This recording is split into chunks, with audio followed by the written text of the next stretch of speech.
قیامت کے دن ایک آدمی جو ہوگا اس کا جب نامہ اعمال جو ہے اس کے اعمال کے وزن کیا جائے گا جب، تو نیکی اور بدی دونوں پلڑے بالکل برابر ہو جائیں گے۔ اب اس بندے کو صرف ایک نیکی کی ضرورت ہوگی۔ اب وہ سب کے پاس جائے گا، اللہ پاک فرمائیں گے ایک نیکی کا بندوبست کر لو، تمہارا ایک نیکی کی وجہ سے بخشش ہو جائے گی۔ تو وہ ایک نیکی کے لیے کئی لوگوں کو ملے گا، لیکن ہر کوئی اس کیفیت میں ہوگا کہ وہ بولے گا کہ بھائی مجھے تو اپنا ڈر ہے کہ کہیں میری بھی ایک ہی نہ نیکی کم ہو جائے، لہذا میں نہیں دے سکتا۔ وہ پریشان اور تھک ہار کے جب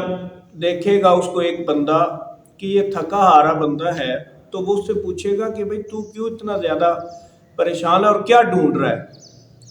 تو وہ کہے گا کہ میری ایک نیکی صرف کم ہے اور میں کئی لوگوں سے مل چکا ہوں، مجھے کوئی بندہ بھی اپنی نیکی دینے کو تیار نہیں۔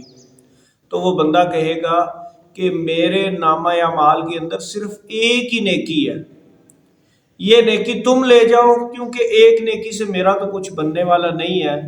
چلے میری ایک نیکی کی وجہ سے اگر تم جنت میں جاتے ہو تو یہ ایک نیکی تم لے جاؤ۔ تو وہ ایک نیکی لے کر جب اللہ کے پاس حاضر ہوگا، اللہ پاک تو علیم بذات الصدور ہے، دلوں کے حال جانتے ہیں، تو اللہ پاک اس کے باوجود اس بندے سے پوچھیں گے کہ بتاؤ کیا بنا؟ تو وہ بندہ بولے گا کہ اے رب کریم اللہ، میں بہت پھرا، لوگوں کے پاس گیا، منتیں کی، جن لوگوں کے پاس ہزاروں میں لاکھوں میں نیکیاں تھی، کروڑوں میں نیکیاں تھی، لیکن آج کے دن مجھے کوئی بھی اپنی نیکی دینے کو تیار نہ تھا۔ ایک بندہ ملا جس کے پاس ایک ہی نیکی تھی، اس نے کہا کہ تو یہ ایک نیکی بھی لے جا تاکہ تیری جو ہے وہ جنت پکی ہو جائے، کیونکہ مجھے ایک نیکی سے تو کوئی فائدہ ہونے والا نہیں۔ اللہ رب العزت جو ہے وہ فرمائیں گے کہ اس بندے کو بھی بلاؤ، کیونکہ آج کے دن جو سخاوت کر رہا ہے میری سخاوت اس سے بھی بڑی ہے، اس ایک نیکی کے بدلے تو بھی جنت میں جا، اور جو بھائی جس نے تمہیں ایک نیکی دی ہے اس کا بھی ہاتھ پکڑ اور دونوں جنت کے اندر داخل ہو جاؤ۔ یہ ایک نیکی جو ہے وہ دو بندوں کے جانے کا سبب بن جائے گی۔ لہٰذا چھوٹی سی چھوٹی نیکی جو ہے اس کو بھی کبھی حقیر نہیں سمجھنا چاہیے،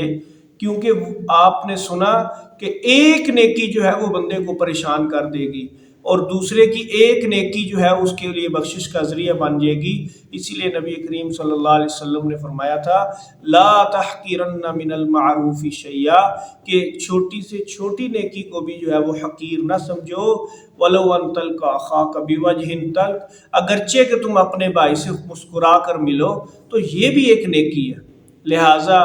نیکی کے کام کے اندر جب بھی موقع ملے، جہاں بھی موقع ملے، کبھی بھی خیر کے کام کو چھوٹا سمجھ کر یہ نہیں کہنا چاہیے کہ یہ تو سنت ہی ہے، یہ تو مستحب ہی ہے۔ آج ہمیں یہ پڑھایا جا رہا ہے اور یہ سوشل میڈیا پہ دیا جا رہا ہے، دیکھو جی دین تو ہے ہی بڑا تھوڑا سا شارٹ سا، یہ پتہ نہیں کہاں سے انہوں نے اتنا بڑا دین بنا دیا ہے۔ حالانکہ قیامت کے دن ایک ایک نیکی جو ہے وہ کام آنے والی ہے۔ اللہ رب العزت ہم کو فرائض کے ساتھ ساتھ سنتوں کا بھی اہتمام کرنے کی توفیق نصیب فرمائے، اور مستحبات اور ساری نیکیاں جو ہیں اللہ پاک ہم کو کمانے کی توفیق نصیب فرمائے۔